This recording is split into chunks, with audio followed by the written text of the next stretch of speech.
सभी प्रेक्षक मित्रों को मेरा खूब खूब आत्मवंदन। पीएमसी चैनल में सभी का स्वागत है। प्रातःस्मरणीय आदि शंकराचार्य जी को हम आह्वान करेंगे, आत्मवंदन करके उन्हें हमारे बीच में आके हम सबको ज्ञान दें। और प्रातःस्मरणीय ब्रह्मर्षि पत्री जी को भी हम आह्वान करेंगे, हमारे बीच में जरूर आए। तो हम फिर एक नए विचार के साथ आज भजगोविंदम में जो आदि शंकराचार्य जी की रचना है, अद्भुत एक रचना, उसके बारे में विचार कर रहे थे। तो एक नए विचार के साथ आज फिर हम चर्चा करेंगे। उसके पहले थोड़ा सा प्रार्थना कर लें।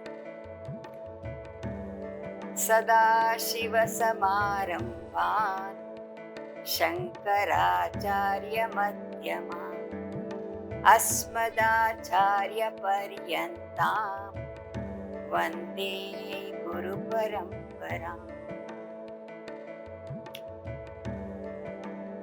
भजगोविंदम में हम पहले 12 श्लोक देखे, जिसको हम 12 मंजरी का कहते हैं। और ये पूरा भजगोविंदम को हम मोहमुद्गरा भी कहते हैं, क्योंकि एक एक श्लोक में हमें आदि शंकराचार्य उस मोह के बारे में बता कर हमें उसे मोह को कैसे हम मोह यानी आसक्ति को कैसे हम प्रेम में बदलें, इस तरह आदि शंकराचार्य जी हमें समझा रहे। और बाद वाला जो 14 श्लोक है वह आदि शंकराचार्य जी का अंगद शिष्यों ने लिखा हुआ है, उनकी रचना है। और एक एक श्लोक एक एक उनके शिष्य की रचना है, जो आगे दिए हुए श्लोकों के साथ मिला जुला है। तो हम अब तक देख रहे थे थोड़ा सा श्लोक, 14 श्लोक में जो थोड़ा सा श्लोक हमने देखा है। फिर आज हम दूसरे श्लोक के साथ जाएंगे और उसके पहले थोड़ा सा भजगोविंदम का गीत को हम गाएंगे साथ में। बहुत ही सुंदर गीत है और छोटा बच्चा भी गाएंगे तो सुनने में बहुत ही अच्छा लगता है। तो हम गाएंगे। अंगम गलितम पलितम मुंडम दशन विहीनम जातम तुंडम हृतो याति गृहीत्वा दंडम तदपि न मुंचति आशापिंडम भज गोविंदम गोविंदम भज मूढ़मते। अग्ने वहनिः पुष्टे भानुः रात्रौ चुबुक समर्पित जानुः करतल भिक्षा तरुतल वासः तदपि न मुंचति आशापाशः भज गोविंदम भज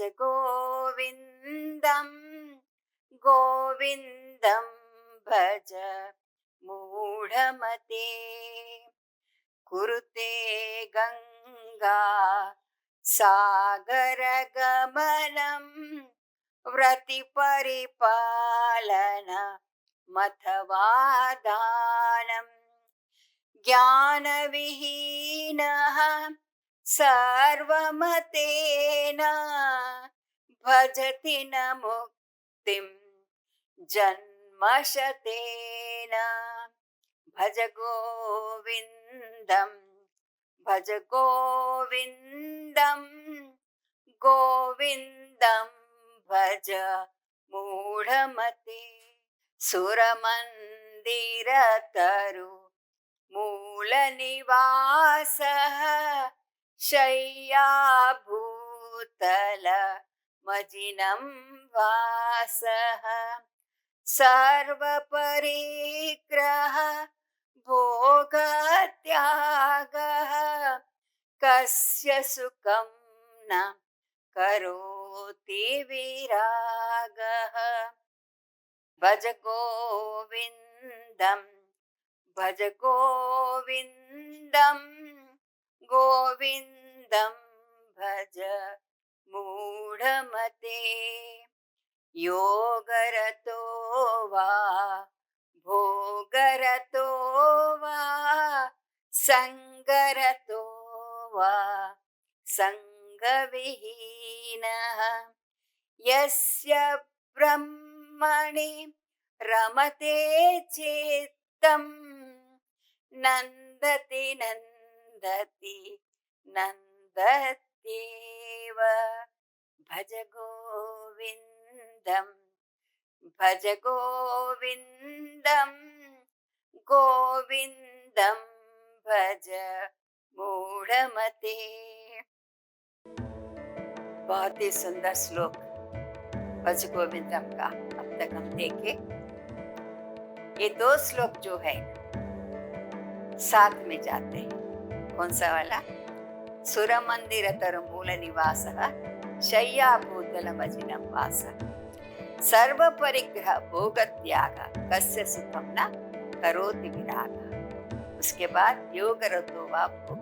ये दोनों श्लोक हमें आदि शंकराचार्य जी उस योगी की बात करते हैं। वो योगी जिसने आत्म तृप्ति पा लिया है, जो ब्रह्म में निवास करता है, वो अपने आप में खुश है।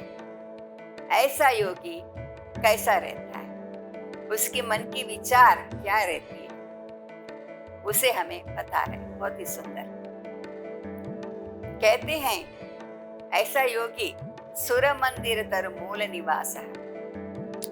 मंदिर के पास जो वृक्ष होते हैं, वृक्षों के नीचे वो रहता है। और सोता कहाँ है? शय्या भूतला मजिनम वासा। धरती पर, भूतला भूमि पर वो सो जाता है, उसे कुछ नहीं चाहिए। और सर्व परिग्रह भोग त्याग, वो सब कुछ त्याग कर लेता है। क्या? भोग त्याग करता है। जो भी भोग होता है, जो संसार में जो भोग, एक साधारण व्यक्ति जिस तरह वो संसार में इस भोगों को भोगता है, ऐसा वो भोगता नहीं है। उसे छोड़ दिया सब। इधर एक और त्याग करता है। त्याग करता मीन्स क्या करता है? इस सब भोगों को त्याग करता है। लेकिन त्याग करने का सवाल ही क्यों उठता है? जब हम इस विषय से, इस संसार से हमारी जो दृष्टि बनती है, कहाँ पे? अपने आप को जानने में, तब अपने आप ही सब कुछ छूट जाता है। त्याग करने की कोई जरूरत नहीं होती। जैसे एक बालक होता है, बालक खिलौने से बहुत प्यार करता है, और जैसे जैसे बड़ा, जब खिलौनों को कोई और भी छू भी लिया ना, तो बालक को बहुत रोता है, बहुत दुखी होता है। क्यों? उसको खिलौने में अपनापन लगता है, वो मेरा है, इस तरह की वो अपनापन लगता है बालक को। और जैसे जैसे बालक बड़ा होता है, तो उसे अभी वो खिलौने में रस नहीं आता, अब कुछ और चाहिए। अब उसको स्कूटर चाहिए, साइकिल चाहिए। जैसे जैसे बड़ा होता है, उनका इच्छा वो भी कुछ अलग रूप ले लेती है। इच्छा तो है, लेकिन अलग रूप ले लेती है। जैसे जैसे समय बीतता जाता है, उनकी उनकी इच्छा का रूप भी बदलती रहती है। तो इस तरह की, लेकिन हम ये नहीं कह सकते कि बालक ने त्याग दिया, खिलौनों को त्याग दिया, नहीं, खिलौना छूट गया। इसी तरह एक व्यक्ति जब आत्मानंद को पा लेता है, आत्मा में तृप्त रहता है, तो सब कुछ अपने आप छूट जाता है। उसे त्याग करने की जरूरी नहीं पड़ती, त्याग है ही नहीं। हम कुछ भी त्याग नहीं कर सकते, वो अपने आप छूट जाता है, क्योंकि वो परिग्रह, उसके पास परिग्रह भी नहीं है। जैसे एक संसारी व्यक्ति हर एक चीज को परिग्रह करता है, पूरा घर को भर देता है, हर उनके जो भी इच्छा है वो चीज सब लेके आता है, आकर घर को भर लेता है। कभी ये नहीं सोचता क्या मैं ये जरूरत है मुझे। बिना जरूरी वाले चीज भी बहुत कुछ हमारे घर में पड़ा रहता है। हमें जरूरत नहीं है तो भी हम संग्रह करते रहते हैं। तो ये संग्रह बुद्धि एक संसारी व्यक्ति को जैसे होती है, वैसे योगी को नहीं होती, क्योंकि उसे कुछ प्राप्त करना ही नहीं,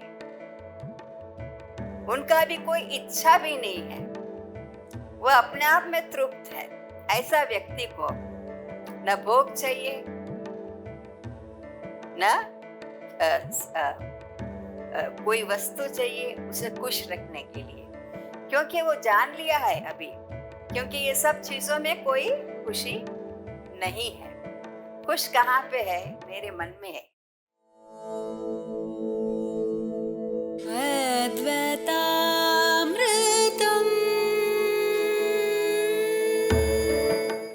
वस्तु में अगर सुख होगी तो मुझे शाश्वत सुख देगी।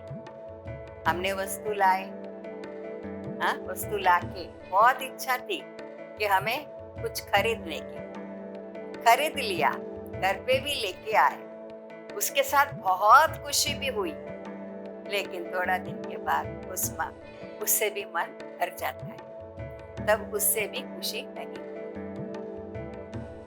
इसीलिए जो योगी है, ऐसी चीजों को जो उसे शाश्वत सुख नहीं देती है, ऐसी सुख को अभी समझ लिया है। उसे पता हो गया कि अब हम शाश्वत सुख कहाँ पे मिलेगा। शाश्वत सुख ये आत्म सुख है, अपने आप में तृप्ति की सुख है, संतुष्ट है। संतुष्टम सततम योगी, गीता ने कहा। जो संतुष्टि होते वो संतुष्ट हो गया है। सम्यक तुष्टि मीन्स पूरा जो भी है उसके पास वह संतुष्ट है। उसका संतोष का कभी बदघट नहीं होता है। वो जो भी है संतुष्ट।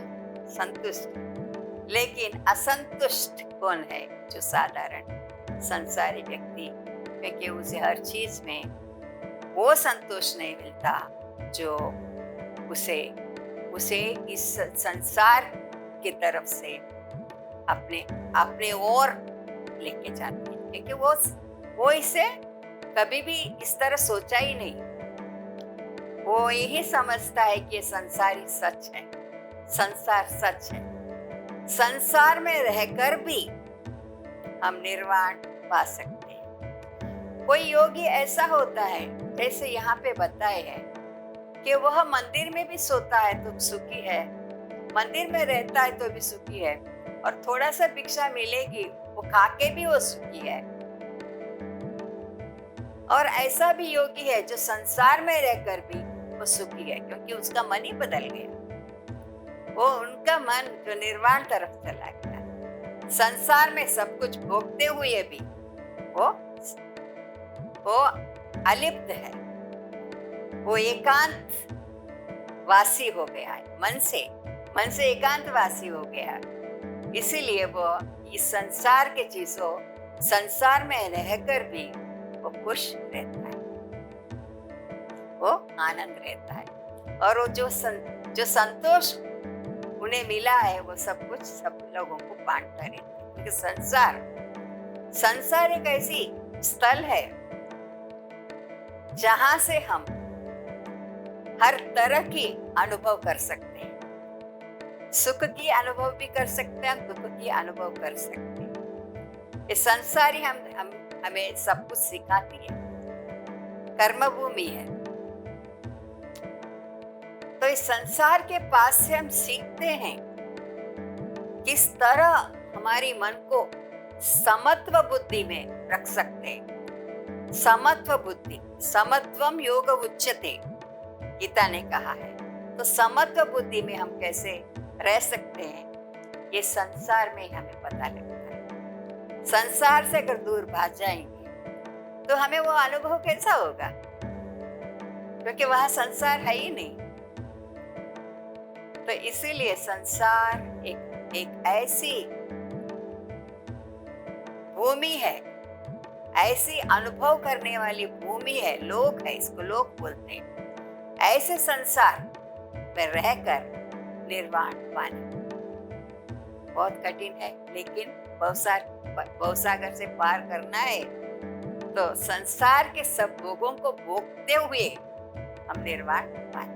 तो इस तरह की योगी के बारे में शंकराचार्य जी हमें बता रहे कि सर्व परिग्रह भोग त्यागा, सब कुछ त्याग करना यानी छूट गया। अभी उनका मन इस तरह, जैसे दूध में आप दूध को देखते हो तो आपको पता लगता है कि उसमें मक्खन है, नहीं पता लगता है दूध को देखकर।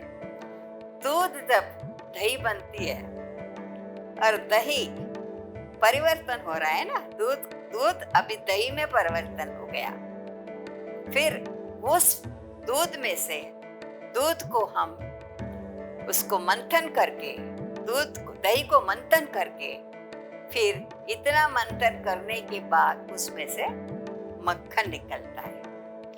अभी वो मक्खन ऐसा गठ हो गया है कि वो अभी पानी में डालो या दूध में डालो या छाछ में डालो, वो अभी मिलता नहीं है उसमें, वो तरता रहता है। ऐसा मक्खन जैसा मन हो गया है योगी का।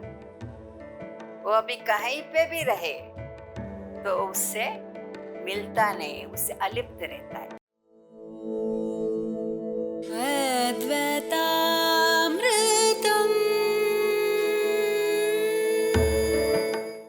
जैसे कमल का पत्ता है, जैसे पानी का बिंदु, जैसे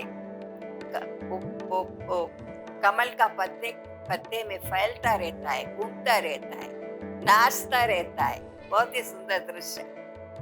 नलनी दलगता जलमति तरलम। तो ये जो पत्ता है, पत्ते पे जो पानी का बिंदु जैसे घूम रहा है, नाच रहा है, खेल रहा है, खुश हो रहा है, हा? इसी तरह योगी भी लिप्त नहीं होता, वो पत्ता को कभी गीला नहीं करता है। पानी का बिंदु पत्ता को कभी गीला नहीं करता है।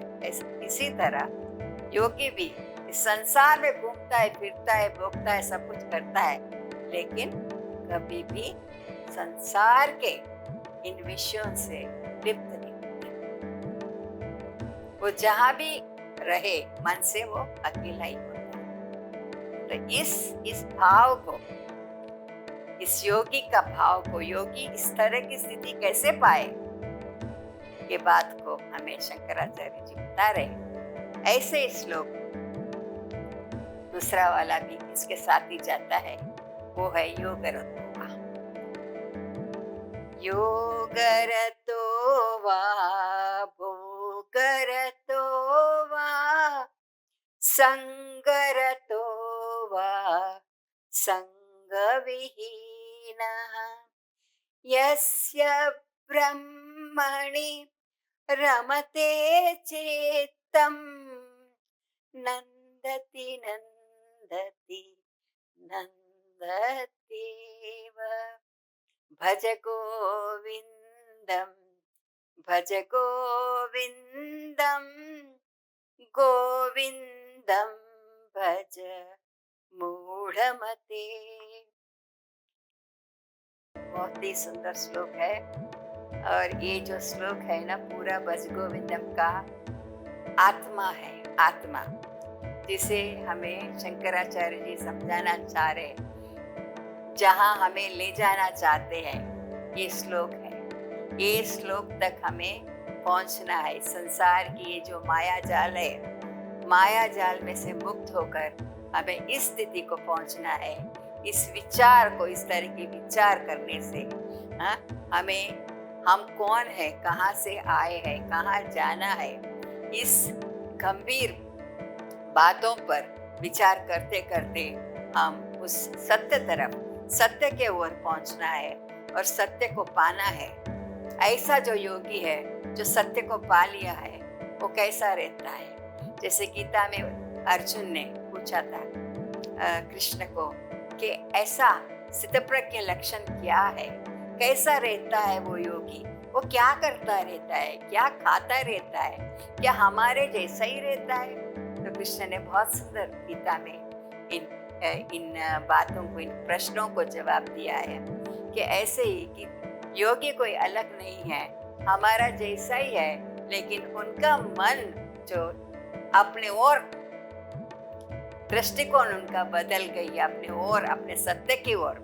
सत्य को जिसने पा लिया, जिसने समझ लिया कि ये जो जीवन है, ये जो जीवन है वो सत्य नहीं है, क्योंकि निरंतर बदलती हुई परिवर्तनशील ये जो जगत है वो कैसा सत्य हो सकता है? सत्य केवल एक ही है, वो मैं ही हूँ। इस तरह की भाव से जो परिपूर्ण है, जिसमें पूर्णता आ गई है, ऐसा व्यक्ति, ऐसा योगी वो क्या करता रहता है? वो हमेशा ऐसा होने के बाद, जैसे वो मक्खन, जब मक्खन बन जाता है दूध में से और वो पानी में डालने से भी उसे अभी कोई फर्क नहीं पड़ता है, वो घूमता रहता है, लेकिन अलग ही पानी से अलग रहता है।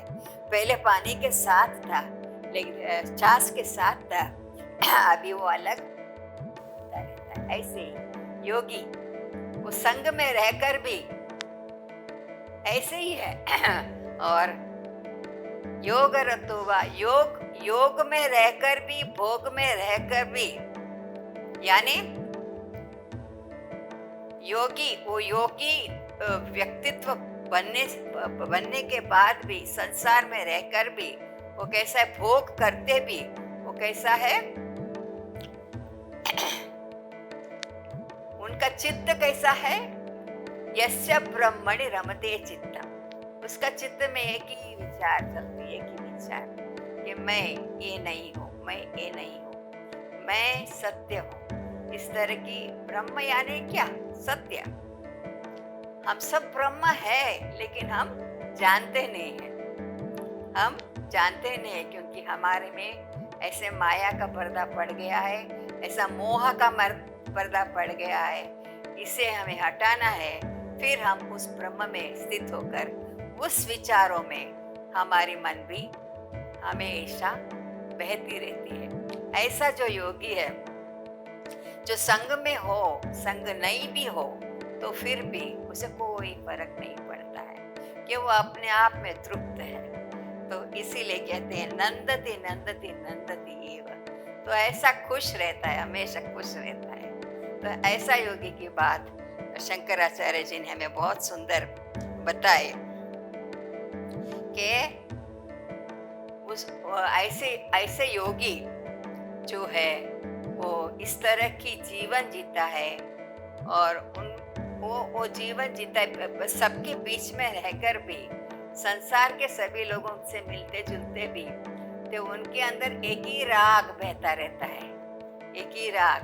जैसा वो राधा जैसे धारा बन गई है, ऐसा उनका चित्त भी धारा बनकर अपने ओर, कृष्ण यानी अपने भीतर जो सत्य है उसको, उसी में स्थिर होकर वो व्यवहार करता है। अभी उसे कुछ लेना देना नहीं है, न भोगना है, न त्याग करना है, कुछ भी नहीं है। ऐसा सुंदर व्यक्तित्व उनका बन गया है, जिसको देखकर सभी को बहुत ही आनंद होते हैं, क्योंकि ऐसे जो व्यक्ति है उनका ऊर्जा इतनी इतनी पावरफुल है कि उनकी ऊर्जा में जो भी आते हैं, वो आनंद जिसने वो पाया है, वो सभी लोगों भी वही ऊर्जा को अनुभव करते हैं। तो इतनी सुंदर बात कहते हुए हम आज यहाँ पे समाप्त करेंगे। फिर अगले एपिसोड में फिर एक नए विचार के साथ हम उपस्थित होंगे। तब तक के लिए पीएमसी चैनल के सभी प्रेक्षकों का मेरा खूब खूब धन्यवाद।